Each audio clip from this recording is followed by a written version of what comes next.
Mes amis, un autre point de vue de l'Oratoire, c'est un des très beaux sites de Montréal.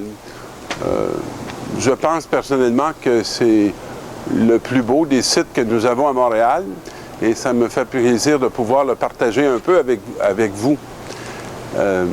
Les textes de la parole aujourd'hui vont nous aider peut-être à saisir. Hein?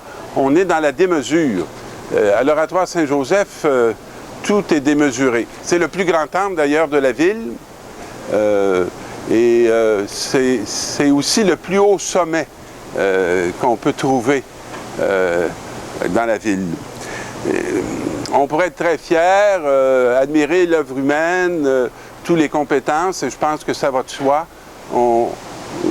Cette réalisation a été faite avec beaucoup de dons et beaucoup de talents qui ont dû se développer. Hein? Mais si on écoute le premier texte, on nous dit « vanité des vanités », dit l'Ecclésiaste. Tout est vanité. Un homme s'est donné de la peine, il était avisé, il s'y connaissait, il a réussi. Hein?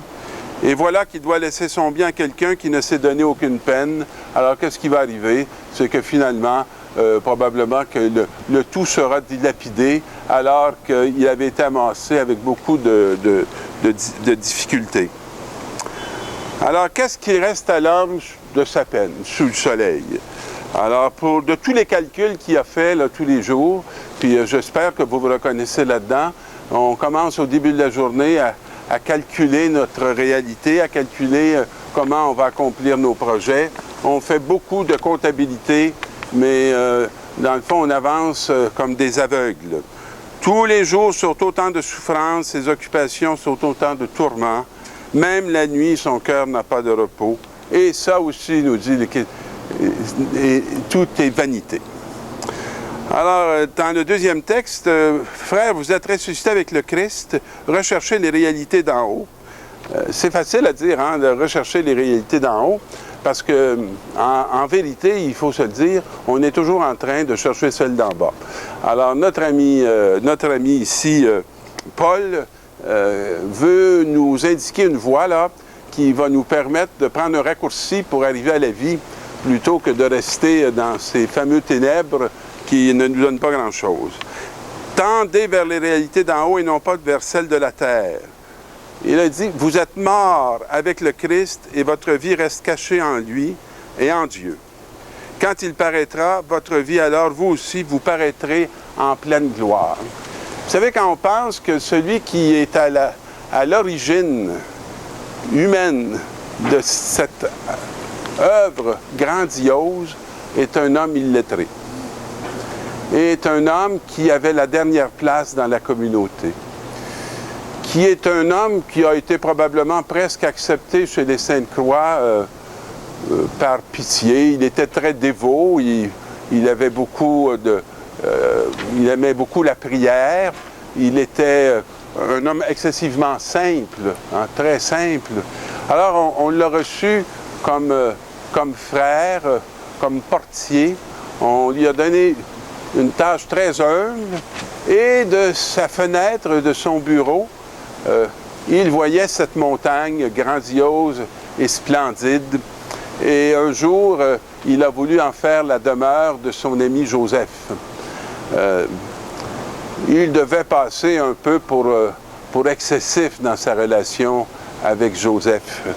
Mais il a vraiment senti cet appel du dedans de lui et plutôt que de bouleverser le monde, il a décidé de dire à Joseph, si tu le veux, alors tu vas te l'acheter toi-même ou tu vas trouver les moyens toi-même de l'avoir. Et il est allé mettre dans cette montagne la statuette de Saint-Joseph. Commencer un petit lieu de prière et on sait que c'est devenu un lieu où des foules ont défilé et toute une communauté de pères se sont trouvés à être au service d'une intuition d'un humble frère de leur communauté qui n'avait pas du tout annoncé l'œuvre que Dieu accomplirait à travers lui. Quand il est décédé, cet homme, c'est des millions de personnes qui ont défilé devant son tombeau. Et on peut dire que ce qu'il a vécu toute sa vie, ce n'est pas les choses d'en bas, mais les choses d'en haut. Parfois, on aimerait ça, avoir une vocation semblable à celle du frère André et que des foules et des foules viennent nous visiter chaque jour pour nous demander notre assistance. On pourrait se sentir valorisé, important, mais dans la réalité, ce n'est pas la même chose. Quand on ne peut plus décider à peu près de rien, des minutes de sa vie, on n'est pas dans la réalité, je dirais, de la splendeur et de la gloire, surtout lorsqu'on est tourné, non pas vers soi, mais vers celui qui est l'authentique vivant. Alors, c'est ce qu'a vécu notre ami le frère André en partie. Et dans les textes d'aujourd'hui, on nous dit que du milieu de la foule, un homme demande à Jésus, « Dis à mon frère de partager avec moi notre héritage. » Et c'est très intéressant. Qui m'a établi pour être votre juge ou pour faire vos partages? Jésus n'a pas de problème d'identité. Il sait très bien qui il est, il sait très bien qui il n'est pas. Et quand on est chrétien, on peut se demander, c'est quoi notre héritage? C'est quoi le vrai héritage? Et le vrai héritage n'a rien à voir avec l'argent. Notre héritage, c'est une promesse. Et c'est la promesse, je dirais, la promesse du Christ. Pas la promesse du Christ, la promesse de Dieu qui a été faite à Abraham. Et cette promesse-là, c'est celle qui appartient à tous les chrétiens et même à tous les Juifs. Alors, qui m'a établi pour faire le partage de vos héritages? Puis, il dit à la foule qui est là, « Gardez-vous bien de toute âpreté au gain, car la vie d'un homme, fût-il dans l'abondance, ne dépend pas de ses richesses. » Alors, mes amis, c'est toujours bon de poser ou de prendre ce temps pour réfléchir sur c'est quoi notre rapport à l'argent?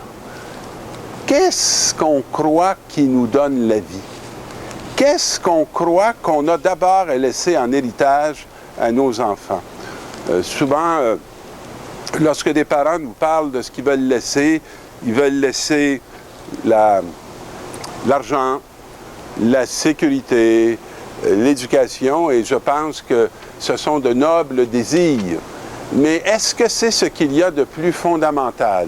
Vous savez, parfois, on voit dans des familles, au moment du décès des parents, de grands moments de déchirement parce que on a tellement désiré le bien de l'autre que l'autre finit par disparaître complètement. Puis on désire qu'il meure plus vite pour pouvoir prendre plus rapidement ce qu'il nous laisse. C'est d'une grande tristesse parce que ce qu'il y a de plus essentiel de laisser en héritage, ce n'est pas cette âpreté.